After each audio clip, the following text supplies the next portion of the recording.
Hello. In this video, we're going to learn about time tracking on Ravetree.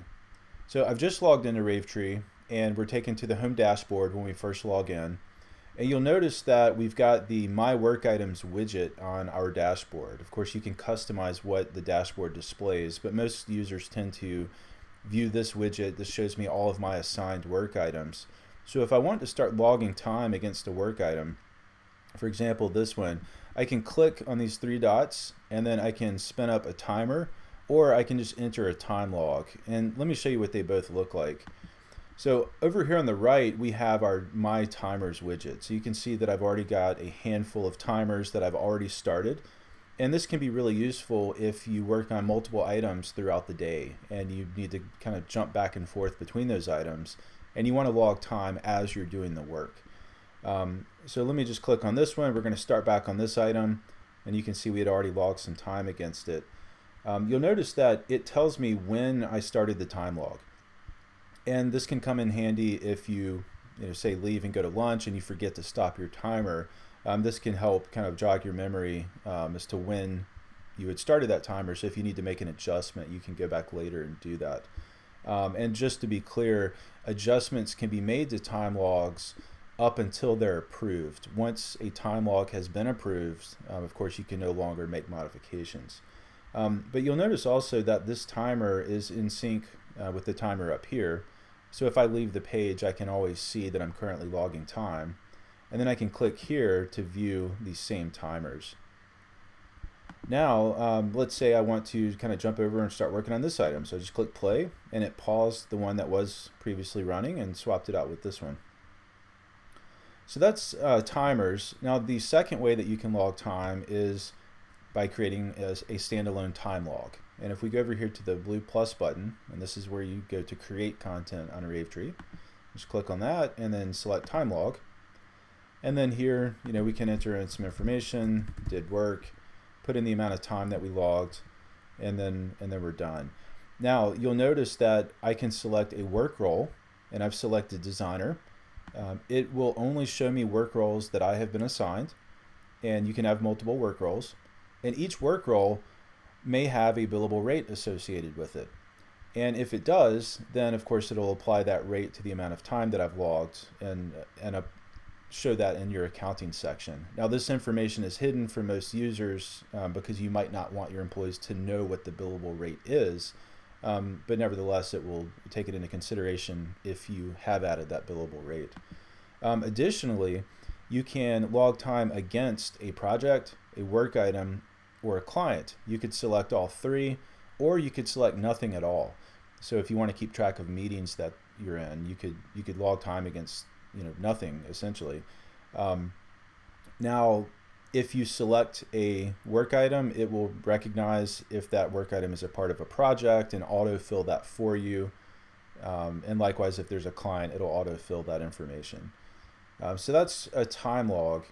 Now, the third way that you can log time is using the timesheet. So let's click on the navigator and let's go down to timesheet. And I'm going to go back to a date where we had logged some time. Let's see, I think it was here, and we'll just select this week. Okay, there we go. So this is a timesheet week that has some data, just to show you what it looks like. So we've got rows here, and each row will show me the project, work item, and client information, if any has been applied. And you can see that for all of these, we're logging time against work items that happen to be associated with projects. You can see the work role that I've logged time against, if it's billable or not. This one's non-billable. And then of course the amount of time that I entered for a given day of the week. Additionally, we'll show you the original time estimate that you put in for this given work item. And you don't have to put time estimates in, but it's a nice way to kind of track against the amount of time that you've logged, which you see here. And if you do put in that time estimate, of course you can then see the remaining time. And we've gone over our original estimate by quite a bit on this one, but down here we've still got some time remaining. So this allows your employees to know if they're at risk of going over that original time estimate they put in. And then down here you get some summaries, and you'll notice that we break down the summary into billable and non-billable time. Now, regardless of how you enter your time, whether it's through a timer or one of these individual time logs that we looked at, it's all going to show up on the timesheet. Okay, so this is the single source of truth for time logs for a given user for a given week. And of course, you can navigate backwards if you need to. Now, once you have all this time log information in Ravetree, you can go over here to reports. And of course, this is assuming that you have access to reports. And if you've been given access, you can go over here, and usually you would want to filter your time logs, but I'm just going to grab everything. And here we go. Here are some time logs. Of course, with the demo account, there's a lot of just kind of dummy data in here, but you get the idea.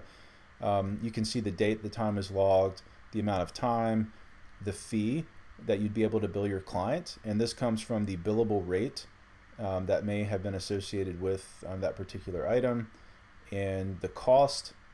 This comes from salary information. So if you put salary information into Ravetree, it will calculate your actual cost, and then you can see your margin. So you can see if you made money or lost money at the individual time log level. And then we can scroll over here. We can see some other information, for example, if it's billable or not, and if it's been approved. So there is an approval process for time logs. And the way this works is you can set up managers on Ravetree, and the managers will receive notifications when the people that they manage have logged time, and they can go in and approve it. So as I mentioned earlier, if time has already been approved, then you can no longer make edits to it. Now, additionally, you can see if that information has been invoiced or not. So if you're doing invoicing through Ravetree, you can see if you've already added that time log to an invoice. And then you can export the information as well. So if you want to throw that into another spreadsheet, you're certainly able to do that. So that's time tracking in a nutshell, and thanks for checking out the video.